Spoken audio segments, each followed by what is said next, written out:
We started with the short-term belief that we wanted to democratize access to the world's best concierge medicine. I remember when we launched, we had this manifesto, and it opened with something like, healthcare is broken, 80% of Americans are metabolically unhealthy, there are thousands of toxins in the natural environment, male fertility is declining, women's fertility is declining, longevity is going down, chronic disease is going up. And that emotional narrative in a post-COVID world was really resonant.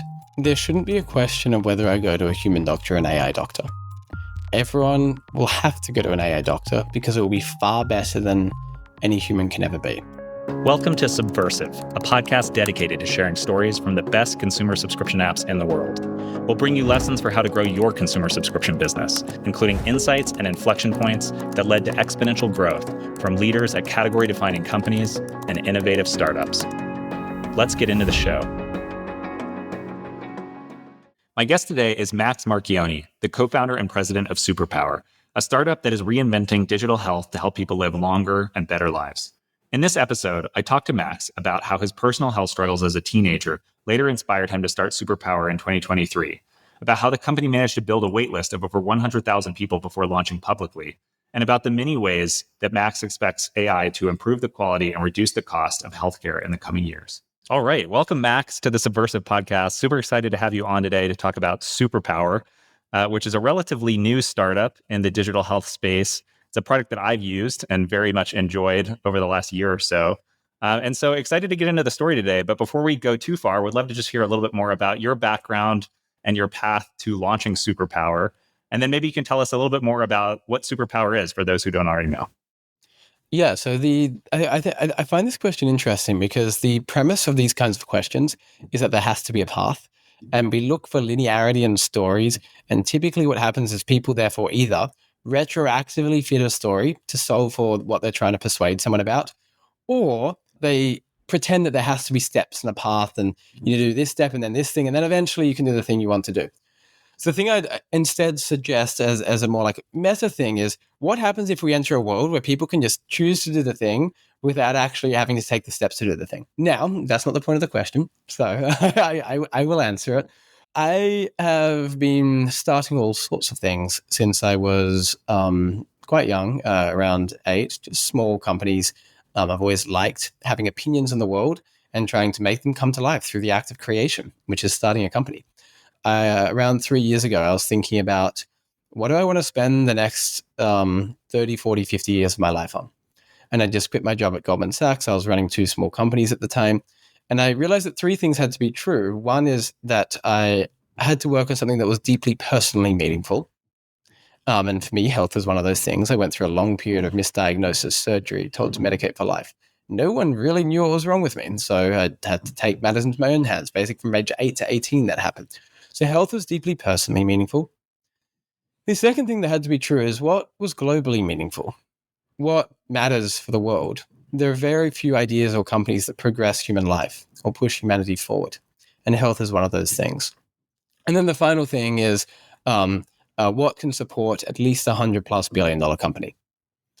If you're going to work on something for 30, 40, 50 years and you want it to be important, I think that this is a really great guiding and framing question, right? It forces you to think for the long term and think about what can compound. And there were 2 things I was thinking through. Do I start a new city or do I start a new healthcare system? And I thought that the healthcare system comes first, at least for the first 50 years. And moved to the US, and here we are a couple of years later. Yeah, well, first of all, I really love the creativity and non-linearity of that answer. I think I'm certainly somebody who at various points in my career has been guilty of being overly linear in how I think about things. And so appreciate you breaking the mold there. It sounds like while maybe professionally you've done a number of different things and there hasn't been a clear A to B to C path, you had very personal experience with misdiagnosed health issues between the ages of 8 and 18 that inspired you to come up with this vision for Superpower. So I'd love to hear a little bit more about that story, just the origin story behind Superpower and what inspired you to do it in the first place. So yeah, the linearity thing is interesting because if I look at the way people are trained in the US, it's in fabrication. It's tell your story to get into college. Right? When you start a company, you're also taught fabrication. tell the story that explains exactly why you started this company. And the way I see founders do that, they're like, oh, cool, I'm working on this thing. Cool, let's work out the story now. Like, is that actually how it came about? I want to hear how you actually thought about things. What was the actual reasoning? And now the set of all your prior experiences probably informed what you built today. And that's where I think the story can be interesting. If I look at that for me, part of why I've been really, really obsessed with health and believe that something has to change is what you're saying, which is the challenging health experiences. Basically, from age 8 to 18, I had a host of health problems, chronic migraines. It would take me 3 hours to get to sleep every night. I slept through half of my high school classes. I used to sprint and play soccer semi-professionally. I'd be asleep like 10 minutes before a race. Had chronic sinusitis, had surgery, was told to medicate for life, saw over a dozen doctors, and no one knew what was wrong with me. And when that happens, you start to be like, well, I have to do something. So you start to research. That's what I did. I remember wearing a big Gen 1 Aura ring back in 2016. I've got And mine right people here. thought, there we go. And people thought that was crazy back in 2016 to track sleep. They used to make fun of me. And then I pulled out the blue light blocking glasses and mouth tape, and they thought I was full psychopathic by that point. And because I was trying so many things and testing so many things, I became interested in investing in those companies. So I'd keep a long list of all the companies that I was seeing, and I'd try to invest in them all. I invested in my first one. It was a longevity biosciences company when I was 17 years old. And again, I didn't really know what I was doing. I was like, this seems cool and interesting. And I think that set of experiences exposed me to the world of self-learning, of health, and of the gap between mainstream health, what your doctor says, and the best of health, right? The kind of healthcare Jeff Bezos might have. And I ended up solving my health problem by finding a genius doctor who connected all the dots, who tested my whole body, and made me realize that there's a big gap between the best of healthcare, what most people have, and one articulation of superpower is in response to that gap. Right? We fundamentally believe that gap should not exist, and for as long as it exists, it's on us to close it. And so you all came together. It was you and your co-founders in 2023 and launched Superpower. And my understanding is that there was this wait list that got built up in part because it sounds like you've had experiences with the shortcomings of the medical system. I've certainly had experiences with that. I think many of us have. So what did those early days look like in terms of developing the MVP? And when did you know that you were ready for public launch? We started with the short-term belief that we wanted to democratize access to the world's best concierge medicine. And in the early days, the manifestation of that belief was, let's start with a $10,000 membership, and then a $2,000, and then a $799 to take high quality medicine and then productize it bit by bit, more and more over time. That sounded sensible. Like, that's like the Tesla approach. I think it was actually a bad decision. The reality is that if you start at a $10,000 price point, you end up making decisions for that price point rather than for the democratic $499 or $199 or $99 solution. Mm-hmm. So the mistake was launching that, which was too service-led, too high touch, set too many expectations. And the correction was actually scoping down to closer to where we want to be in the limit, which is a $499 membership, which forces us to make decisions commensurate to building something which the majority of people can own. And we launched several months ago. As we announced the company mid last year, and then properly launched several months ago, and with that price point and with that offering. And for us, launch was defined by having a product that we really loved, that we were happy with, that we would want for our friends or family. And to get there takes a lot of testing, bringing a lot of people through early, a lot of learnings, a lot of hacking away, and then we eventually got there. Yeah, and you mentioned that obviously you had friends and family members as early adopters, but there's so much testing that goes into the crucible of building an MVP and getting it ready for launch. How did you identify and recruit some of your other early adopters? I know you built this. Ultimately, you had a wait list of over 100,000 people who are excited to use this product. How did you identify those people, and how did you get them excited about Superpower? Initially, it started as people we knew. The very first customers were friends, acquaintances, family members, people who would give us lots of feedback, who would test with us. And then we started growing by word of mouth. Most of the almost 200,000 person waitlist at the end of it was word of mouth, people posting on Twitter organically. We did a few different viral marketing drops that tried to define and create culture and create awareness. I think having really strong and stable brand foundations helped, primarily at the level of our beliefs that underpin the religion, our strategic identity as a synonym for beliefs, and then also at the level of how do we look? How do we show up? We are an orange healthcare company. That didn't exist. Every health company was blue, right? So we're distinctive at the level of the visual identity as well. So the way this was organic, build a good product, word of mouth, have a very resonant strategic and visual brand, and then do interesting marketing drops to capture attention on the internet. Was there, I mean, that approach makes a lot of sense. Much easier said than done, but you guys managed to be very successful with it. Did you mentioned some of these marketing drops? Were there any particular points that really resonated with people? We talked a little bit earlier about the frustration people have with the medical system, particularly in the United States. What were the key messages that were really resonating with people? There was strong disenfranchisement with the health system post-COVID. There was this sense that the health system had failed people.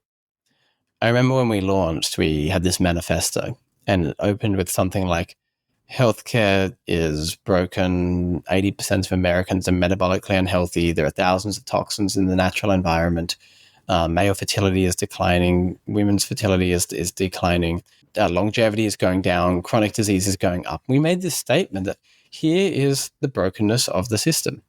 A system that misses red flags and reacts too late and doesn't see the full picture. And that emotional narrative in a post-COVID world was really resonant. And when we initially announced the company, we had hundreds of people who messaged us saying, this is so like special and meaningful. I wish that more companies like this existed. They messaged us with stories. And we have like a big Notion page of like hundreds of stories that people sent us, emphasizing why they believe this had to exist in the world. So that some of that messaging resonated. Are there one or two stories, obviously anonymously, but one or two stories you could share? And this has, it has personal relevance for me because I've had friends, family members go through some of this stuff recently, and it can be very painful. So I'm just curious, some of the more interesting stories you heard in the process of launching the company. There were many stories of misdiagnosis.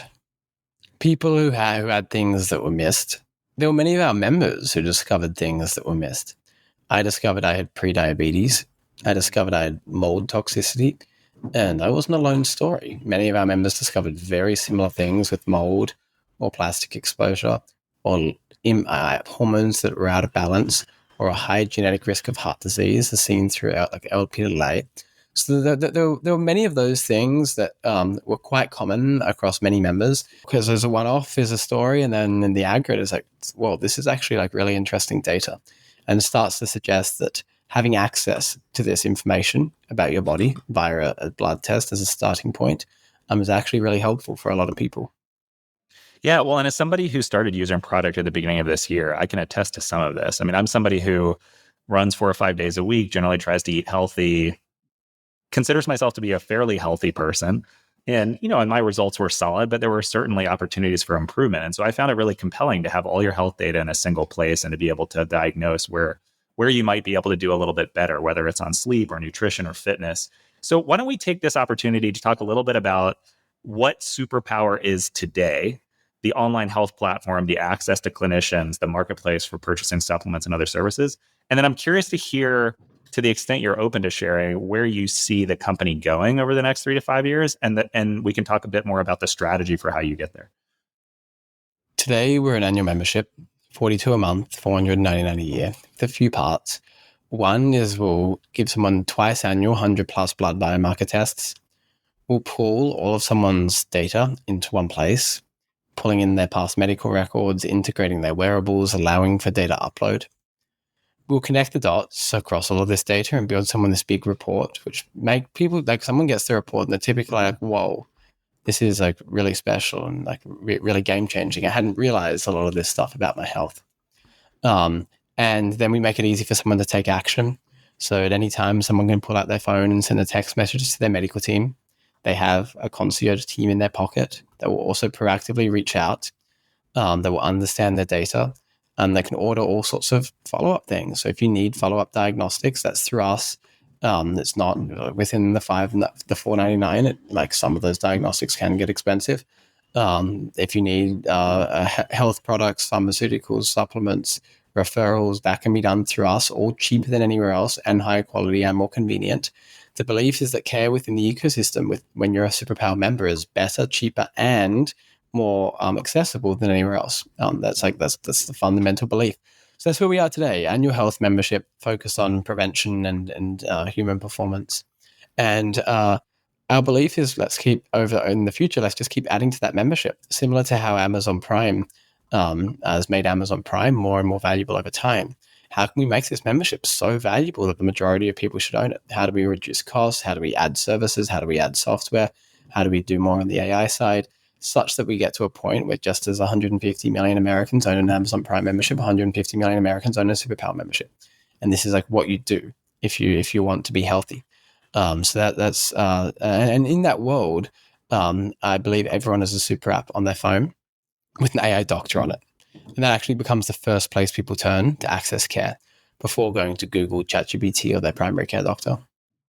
I will say, speaking from personal experience, both for myself and my two daughters, I have an 8 and a 5-year-old.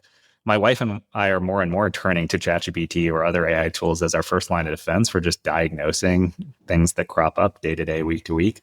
And so, drawing the trend line of where that could go over the next 3 to 5 years, I can easily see a world where, yes, you're still going to see a human doctor at some point, but more and more an AI doctor could solve a lot of your problems. How do you see this evolving, say, by 2030? Like, what could a superpower user be experiencing 5 years from now if your vision comes to fruition? There shouldn't be a question of whether I go to a human doctor or an AI doctor. Everyone will have to go to an AI doctor because it will be far better than any human can ever be. It will predict things far in advance. It will connect the dots. It will tell you exactly what to do. We'll no longer be in a world of asking, should I trust this? It should be like, well, no, obviously I trust this. It knows so much about me and so much about medicine. It knows all of my preferences and knows exactly what I'm like, that we kind of have to trust the algorithm. And that's where we get to. A member should be able to come to us first and know that for any health question, we can solve that in the highest quality way with the holistic clinical model, and in the lowest price way, right? We should be able to navigate someone across the health ecosystem. Someone should come to us and want to research and explore and have all their data in one place. And then hopefully, and this is a little bit more far-fetched, like hopefully where we get to when we start, when we have all this data in one place, is that we can realize things that no human ever has.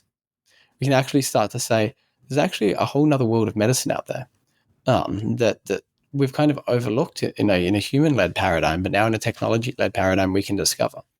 That's on the diagnostic side and also on the therapeutic side.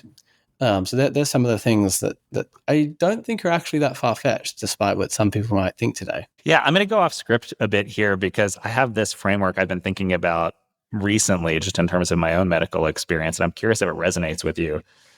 Let's say as recently as 30 or 40 years ago, the majority of people, at least in the United States, I won't speak for the rest of the world, were living in smaller towns. They typically had a doctor who was taking care of them for most of their lives, starting in many cases from the time they were a child. And so they had a lot of context on who this individual was, what their living environment looked like, what their prior medical history looked like. And what that meant was they could more easily diagnose issues that fell 1 to 2 standard deviations or more outside of the mean. I think more and more doctors have gotten better and better at diagnosing people who fall within a certain band of what's, quote, normal. But if you have an issue that falls too far outside of the norm, then because doctors are so hurried these days and they have so little time to really deeply understand patients and their medical histories, it can be really hard to diagnose one of these corner cases. And this is where I've found AI to be so powerful, because it can pattern match across all of the information available on the internet in order to get at these needles in a haystack that sometimes crop up with human health. And so my hope is that over the next 3 to 5 years, we continue to have the benefits of advancing medical technology and advancing medical expertise in the form of human doctors. But then we also get all the breadth that we used to have with family doctors through AI. Does that resonate? And is that sort of where you see things going? Yeah, 100%. I think that what I'm hearing is like context helps with diagnosis and medical knowledge helps with diagnosis. And humans have limited context. They don't know everything about you, all of your data, all of your medical history, all of your preferences, what's happening at any point in time. Like a doctor spends 5 to 10 minutes with you, right? And humans have limited medical knowledge. Doctors lag the research by 17 years. So it's a known stat. Wow. So when we solve for, and what AI does is it solves for context. It knows about you, and it solves for medical knowledge. It knows about all the latest medicine. A new paper is published, and the AI has access to that. So I think the implication of that is that AI becomes far better at humans at computation between the database of the patient and the database of medicine.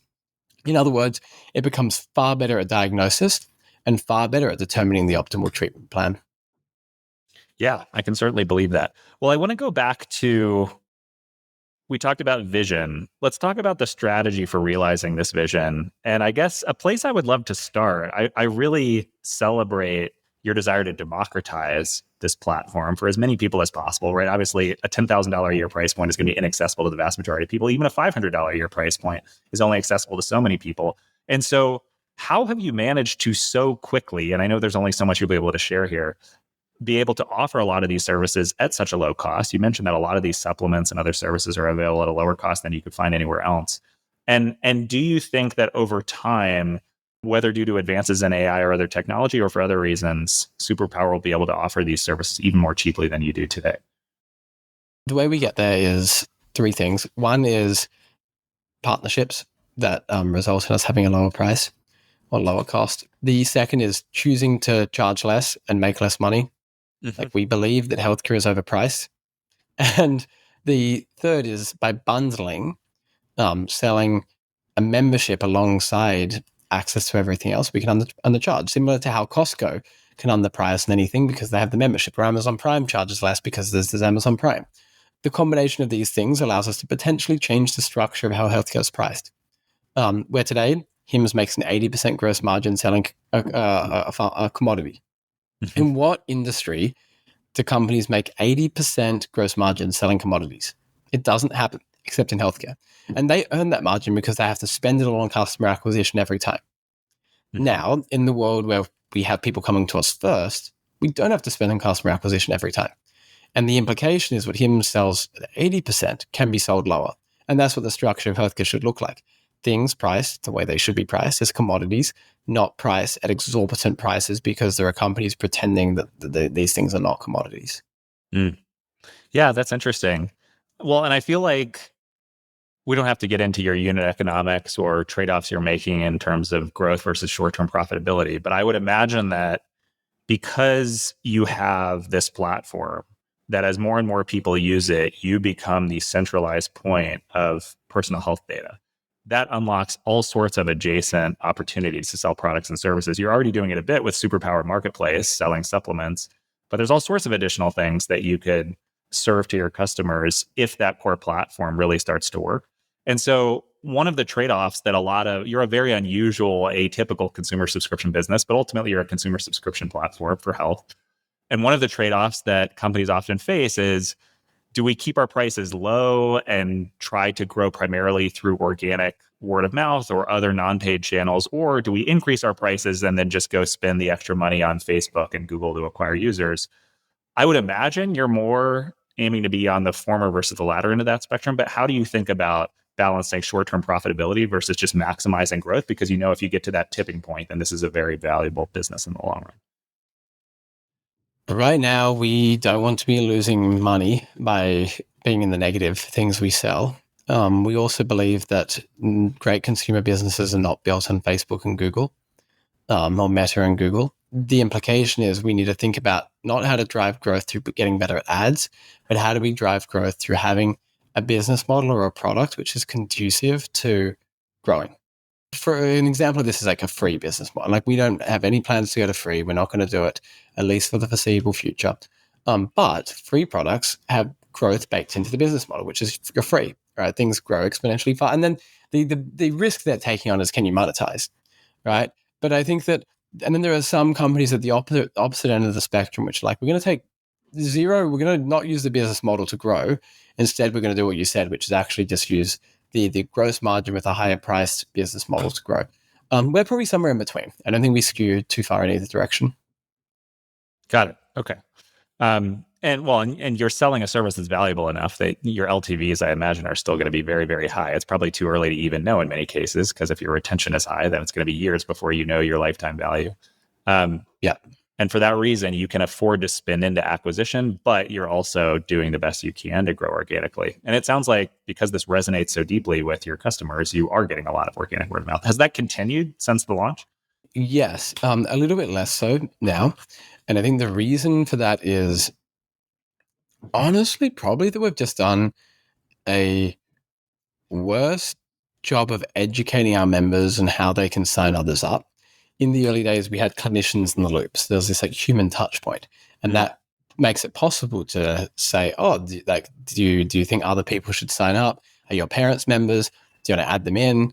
You ask the children." Whereas now we don't really have that touch point, and it's also not a focus at the moment. Like we don't have.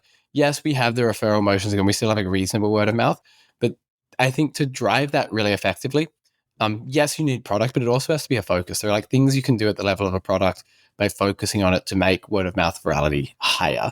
And we have limited resources and limited places to invest.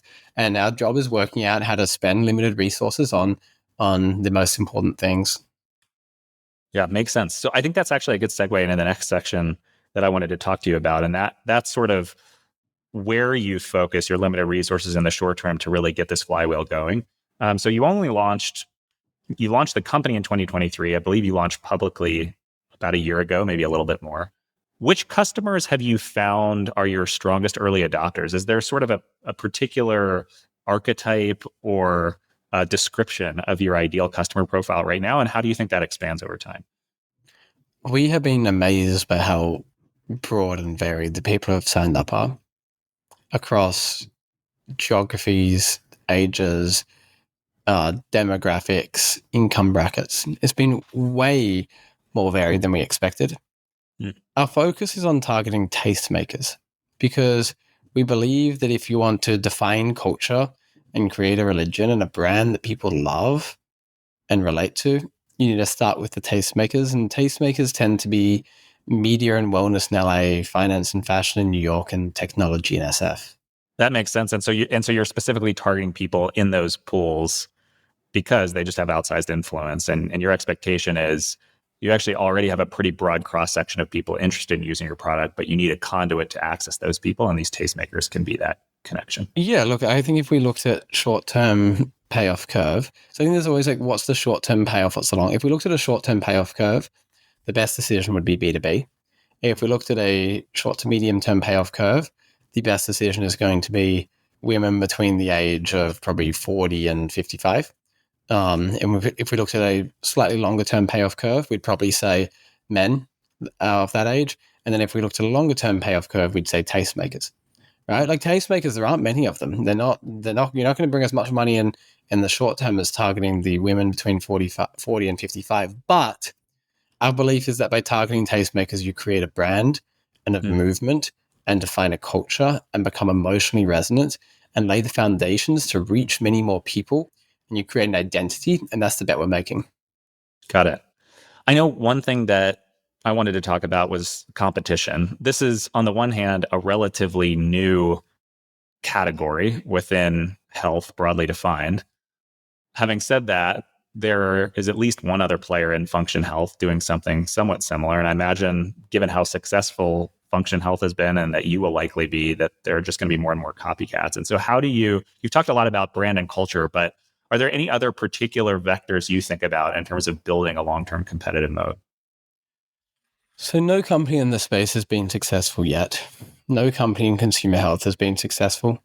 A company's successful when you're Apple or Nvidia or Amazon.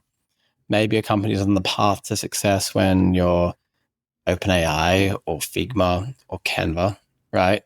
I contend that there's been no successful companies in consumer health yet. And as a result, there's no playbook. There's nothing to copy. There's not that much to learn from. Instead, there's only really strong understanding of customers, really strong understanding of the market, and really strong first principles reasoning around where the world is going. And if we want to actually be the first successful company in consumer health, that we can't get there by looking at what others have done. We need to get there by realizing that it actually starts with us, and that's a very empowering and liberating place to be, because now we have the freedom to like create and think and think and understand like customers very very deeply versus just copying. Yeah, I think that makes a lot of sense. Okay, so zooming out, we started with the launch and the initial product vision. We then talked a little bit about sort of high level, medium to long term strategy.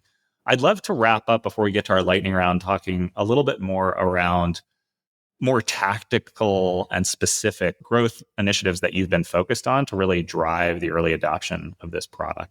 And so you talked a little bit before around, you started with this much higher price point, you worked your way down to a $500 annual membership. What was the process for getting to that price point? Was it just talking to customers? Did you run any sort of specific pricing studies that informed that price point? It felt right. Like there's other learnings like at $799 or $1,000, it's a serious expense. People think about it. It's hard to charge up front. You start to sometimes need to split payments up. $499 kind of just like feels right. I think part of it is understanding the like forcing function or the implication of different business models. At $499, we're forced to have a great membership at $499. The second we're at 2,000, it's like let's add doctors. People want to chat with the human. But no, we don't want that forcing function. It's not the company we're trying to build. So it's like which price point actually sets us up for where we're going in the limit as well. I think there's something to be said about just like picking a price in the short term and sticking to it, particularly in consumer, less so in B2B, but particularly in consumer. And the reason why is that consumers start anchoring to a price. You can start to establish a category around the price. It's actually can be surprisingly complex to change pricing all the time from an engineering perspective. What happens to legacy users? How do you do renewals? Are the inclusions in the membership changing? I think all of the effort we would otherwise spend into just obsessing over micro optimizations around price, at this stage, we can instead focus on product and understanding customers and building something people love. And that's the trade-off I've decided to make.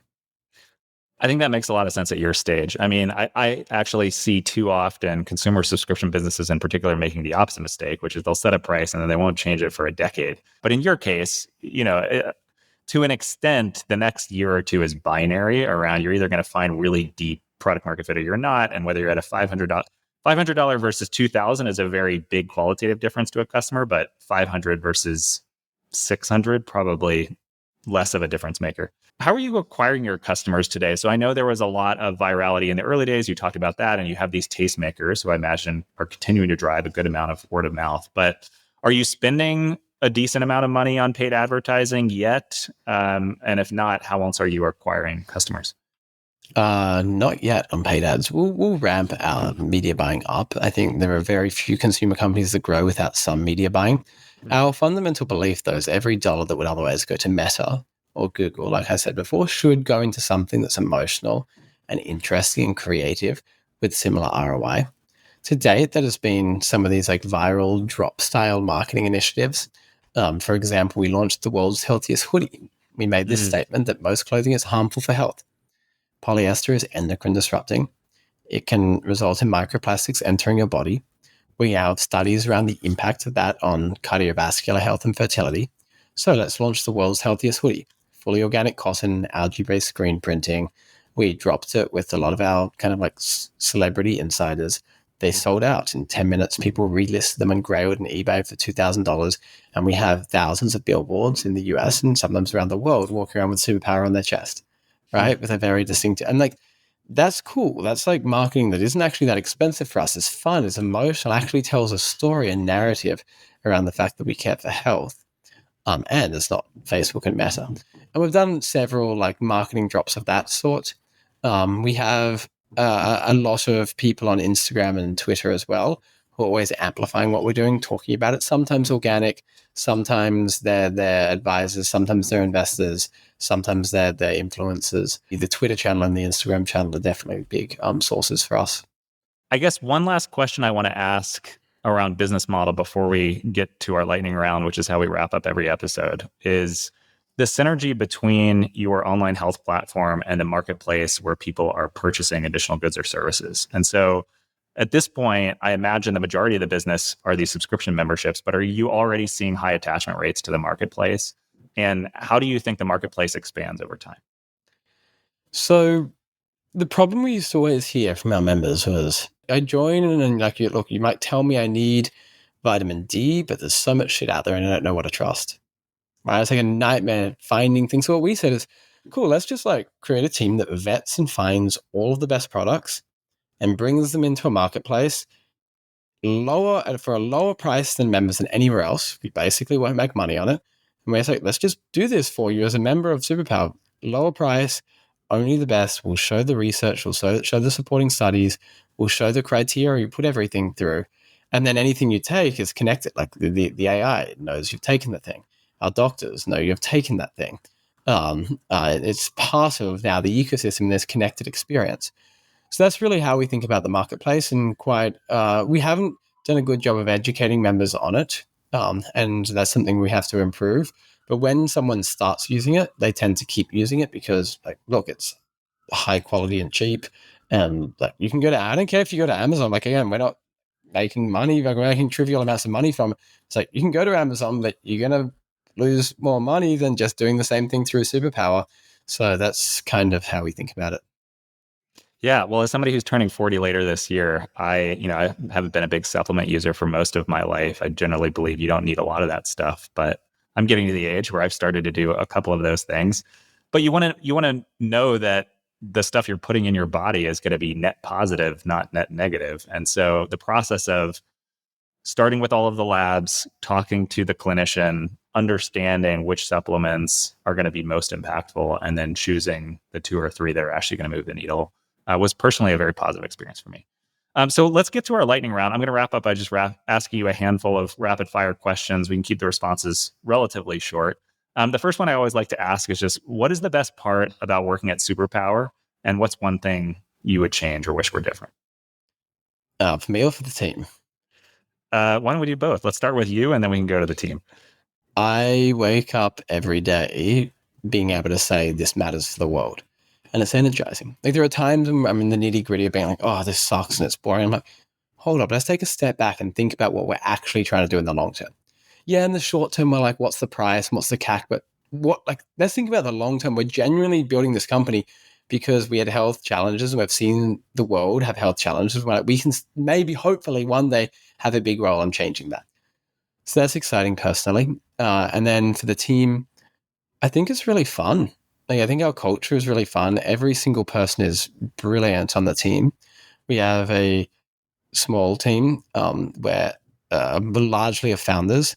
And what we hear from everyone is, I've never worked with people this brilliant. All right. Like 4 of our founding engineers are exited by Combinator founders.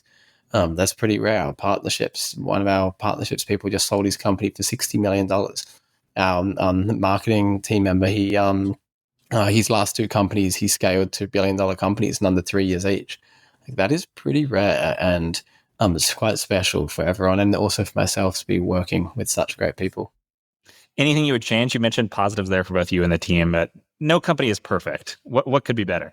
I think there have been a couple of times where we have compromised on in-person or compromised on the talent bar.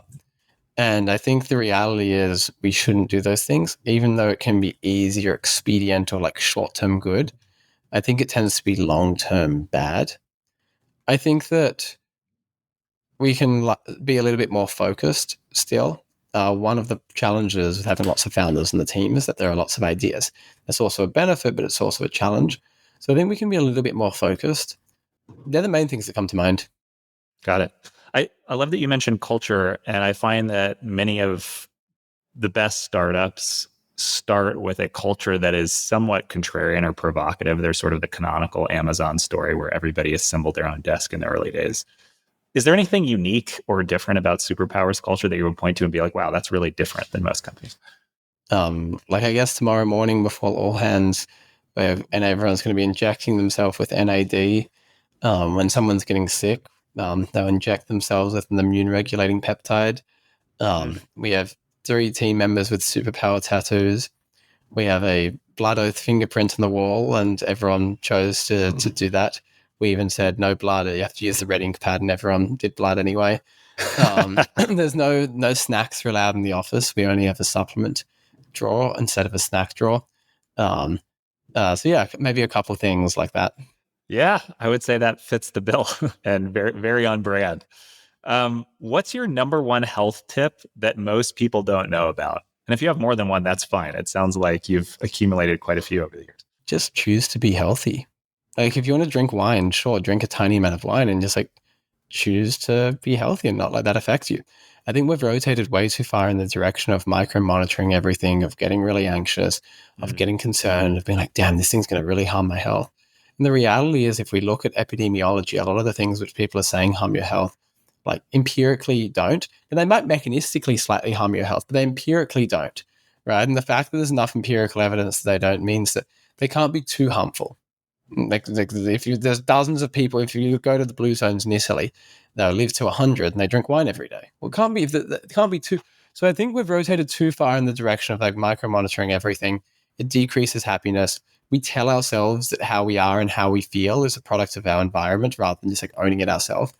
For example, I know people like, oh damn, my Oura ring said I was 65 out of 100. I'm gonna feel shit today.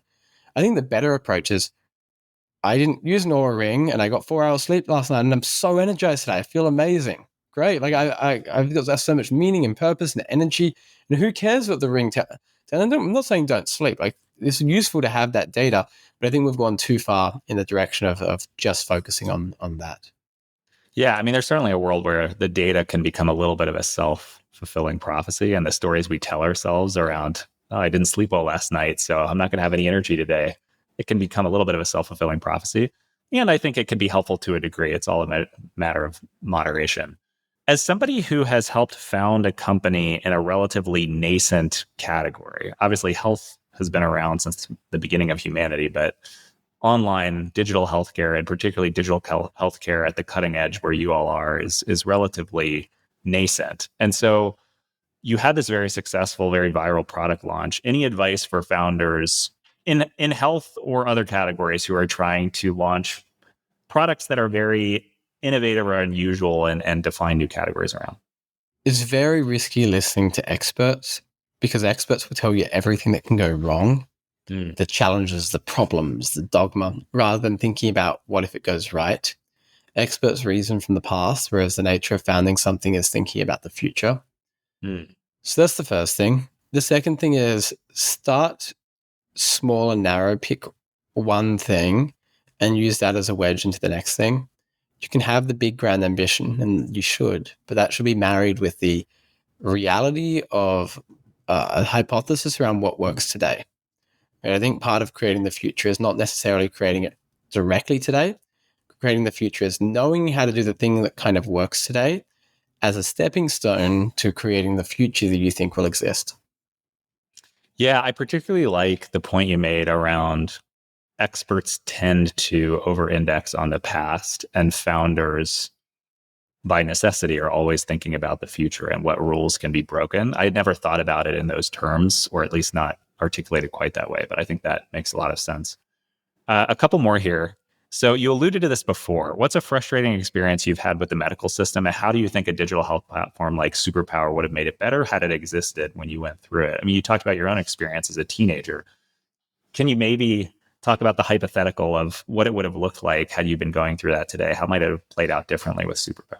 Yeah, totally. So my doctors didn't test any of the things I asked. I would have discovered that I was pre-diabetic. I would have discovered that I had mercury toxicity. When I brought data to them, my Oura Ring gut microbiome test, it was dismissed. This isn't a real thing. Now, several years later, we realized the gut microbiome is a real thing. I was told that being out of range slightly was okay. I was a 12-year-old, out of range of my liver enzymes, meaning I was worse than 97.5% of the entire population at 12 years old, and I was told I was okay. Superpower would never say that's okay, right? Like that's not optimal to be a 12. And the second you realize something's not okay, you can start taking actions. You can start exploring. You can start getting to the root of what is really going on. Hmm. And when I used to ask doctors about interventions or things I could do, I was often met with a blank face. I had done more research than they had done. And again, it wasn't really their fault. The medical system is structured that way. The medical education system is structured that way. And there's too much information out there. But with the tools I have today, I would have been able to research, would have been able to chat with the AI, would have been able to chat with doctors who are more holistic. So I think it fundamentally changes the way that people can understand, engage with their health, access both diagnostics and therapeutics. Love it. Last question. We've already talked a little bit about how AI is going to change the medical system over the next 3 to 5 years. So let's instead go to, as a consumer who is interested in optimizing their own health, what decisions should regular consumers be making differently to prepare for all of this new technology that's coming online? AI is going to square most curves. It's going to square the talent curve. It's going to square an inequality curve. It's going to square an access. It's going to square everything. And the implication is we want to be in a 10x's become 100x's and 1x's stay 1x's. And if we believe this is true, and I think this is sufficiently high probability it is, we need to be 10x's ASAP. So my general advice is actually is that the next 2 years matter more than maybe any other year in history. And the implication is they work really, really damn hard these next 2 years. Like they could really, really matter. And you want to be the 10xer who goes to 100x, not the 1xer who goes to 1x. So the next few years matter. All of the micro optimizations around health probably don't matter. We're going to have all sorts of biotech that completely changes the game with health. And the important thing is being in a position to access them when they come out. Got it. And it sounds like that advice applies both professionally as a founder or anybody else working on technology, but also as a consumer, make sure that you're educating yourself on how to take health into your own hands as opposed to relying on a system that has become increasingly inefficient. Not even that. Like that's like a local optima. I think that my point is that AI is going to know so much that it's going to solve all of these things for us. But the point where it solves it, we need to be in a really good position to capitalize off the back of it, right? And to be in that position, and I would prioritize performance and working hard and like success in the conventional sense a lot over the next 2 years, even as a consumer, even if you want to be healthy, even if it comes at a short-term hit to your health. Because the implication is any short-term hit over the next 2 years is going to be solvable through biotech, through the remaining several hundred years. All that matters is like, can we be in a really good position 2 years from now? That's something I believe quite strongly. I think people massively underestimate the effect of AI, and there are some like dystopian or utopian outcomes, and we want to minimize risk against that by maximizing the amount of effort we're putting in over the coming years. Well, that's a great note to end on. And in many cases, it brings us full circle to your original point, which is things tend to be nonlinear more than humans would like to believe. And this is perhaps one of the greatest nonlinearities in human history. So thank you so much for taking the time today, Max. It was a pleasure talking to you. Anything you want to say to the audience as we wrap up here? Take more risk. The next 2 years really matter. Don't listen to experts. Enjoy the ride. Awesome. Thanks, Max.